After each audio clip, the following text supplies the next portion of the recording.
My GF31 cheated on me M27. Together 8.5 years, and have a 2 years daughter. Hey, this is my first time doing anything like this, and I've been feeling quite depleted for the last 2 weeks since D-Day. I'll start by explaining how everything came tumbling down, then I'll go into the problems that followed. Perhaps I'm just asking for views and suggestions, since I don't have many friends, and I'm ashamed to discuss it with them.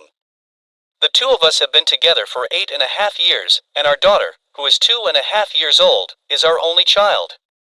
I'd had my suspicions for years, but it's only been in the past 4 months that I've been monitoring her Facebook on an old phone that was still connected to the internet. What I saw right away that was a bit concerning was her approaching out to males for chat on the street. 90% of them were after midnight, nothing too serious, just a hello, how are you doing, I miss seeing your face, long time no chat, and so on and so forth. On a few occasions, she even provided them with her phone number in order for them to not really mess with Facebook. I didn't say anything since I didn't have evidence that she was cheating, and I didn't want to offend her by invading her private, so I didn't say anything for the time being. Checking in on Facebook every few weeks or so became a habit, and I began to notice messages that were no longer there. They would appear as a notification on your phone, but when you went to pick it up, they were gone. We first met while out having a good time when we were younger. I slowed down since I had landed a solid job that needed me to put in more hours than I was used to. She hadn't slowed down much and was still going to the pub every Saturday and Sunday night. This was a neighborhood pub that a lot of our friends, especially her friends, frequented, so I suppose you could call them acquaintances of mine. Because she was accompanied by her brother or decent man friends for 70% of the time, I felt safe with her being in the room without me the majority of the time. In November, when her shop shuts at 9 p.m., I called her at around 10 p.m. to find out where she was on her way home to me and our kid. She then texted me to let me know she was on her way to the bar for a couple cocktails. Disappointed, but not out of the ordinary. My daughter eventually went asleep about 11 p.m. that night, and since I had been working since 3 a.m. that morning, I fell asleep with her. I wake up at 4:30 a.m. and she hasn't returned home yet. She is used to staying up until 5 a.m. and this has occurred before, but I am still worried, so I contact her to speak with her. She picks up the phone while inebriated and tells me it's not good. She said that she was on the phone with the police and that she needed to get off the phone. I inquired as to where she was so that I could perhaps assist in the matter by preventing the vehicle from being towed. The person she was with was a bar friend of both of us as well as her brother's, and she stated she was bringing him home, so she was someplace around his house. After speaking with her brother and attempting to locate her, we eventually arrive at the site of the crime.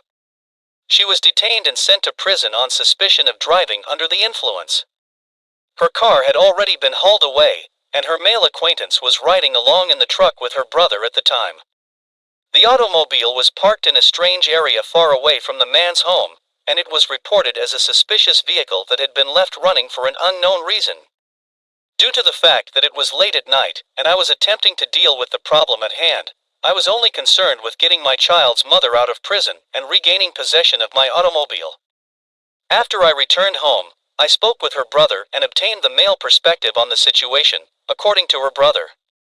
After I had bailed her out of prison and spoken with her to hear her side of the tale, I discovered that the two stories did not coincide. Both of them were deceiving. I had a feeling things wasn't quite right. I informed her right away that it was not what I had heard had transpired in the situation. After that, she simply sliced it up. I don't recall being intoxicated at the time. As soon as I get her home, she remains with our daughter, while I go to the vehicle dealership to retrieve the car out of impound with her brother. As we were driving there, I mentioned to him that the two accounts don't seem to fit up, and he expressed his doubts, but refused to leap to any conclusions. I go fetch the vehicle, and when I open the door, her pants are sitting on the passenger seat.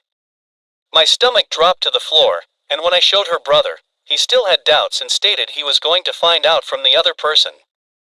As soon as I got the vehicle home, I went into the laundry basket to check whether she had brought any panties with her, which she had not done. I took her outside and asked her what she thought about it. She had just recently returned from a night at her father's house, and she said that the police searched her belongings in her bag of clothing. I didn't believe her, but I couldn't prove it. She appeared irritated that I had even raised the question, and said emphatically that she had never cheated on me in front of me, staring me in the eyes. I apologized and said that it didn't seem good, which is why I inquired. After a few months, it's January, and the day before my birthday has come around. For a couple beers, I invited my closest buddy and his brother over to my place. I had a bit too much of a good thing, and I passed out. However, I became aware that my closest friend's brother was taking an interest in my girlfriend. I woke up with a weird sensation in my stomach, but I drove my girlfriend to work since she is unable to drive at the moment.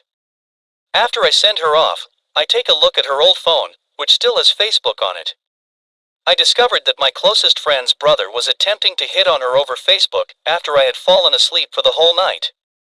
Even while she didn't actually flirt back, she also didn't give me the kind of answer I would have loved. Then I realized that there were 2 more males whose messages had been erased. She puts both of them on ghost mode, which means that all of their messages are immediately deleted. They were contacting me till 5:30 a.m., and our talks were lengthy. One of the men was the same one who had been arrested the previous night. The second person was the same guy from whom she had been deleting texts for a few months, even before the DUI happened to her. I informed her that I had seen the text conversations exchanged between the 3 men. She said that she knew about my friend's brother, but she seemed befuddled and didn't understand what I was talking about with the other 2 people. I immediately texted her back and told her everything was okay, and she promptly folded. Not knowing what you read, but expressing my apologies and affection for you, as I do not want to disrupt our family's harmonious coexistence. I begged her to confess since I still lacked strong evidence, and the texts had been erased, and I was in a hurry. Despite this, I did not inform her of it. See the mails titled the DUI? And then I respond with everything. She adds, "You would have to ask, I'm not sure what you're talking about." I told her, "How can I trust you if you can't even admit what you did?" I already knew I had the messages, so I didn't need her to explain. She said that it was largely made up of words, and that it was simply plain stupid *****. What I said and to whom, as well as what transpired with the DUI, are all documented. I don't know, folks, I'm not even sure why she confesses.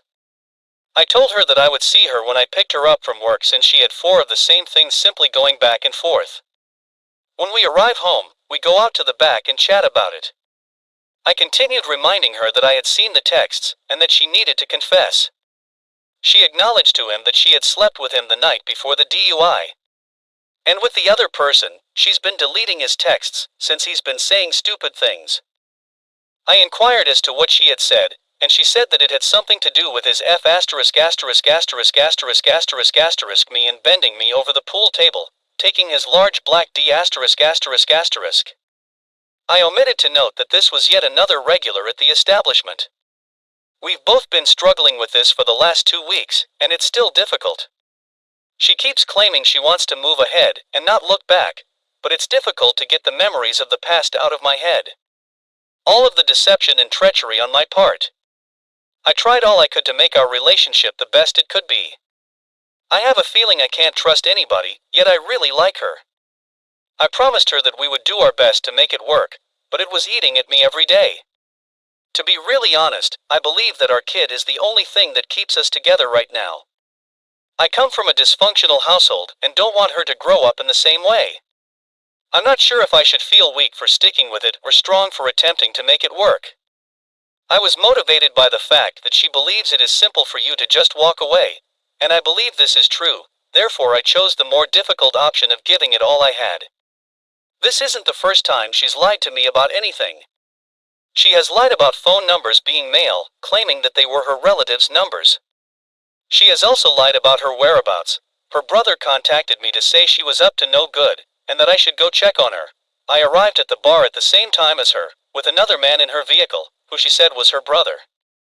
She got in her car and stated it was nothing, but her actions didn't give me that impression. Those 2 occurrences occurred before our daughter was born, and I had hoped that she would have opened a new chapter in our family's history. I suppose so, but I still get the impression that it would not have happened to me. Please assist me since I am lost. Edit, there is a lot going on in our life right now, including the loss of a family member. But my curiosity is getting the better of me, and I want to contact the individual and find out precisely what was going on. Is this a poor idea in any way?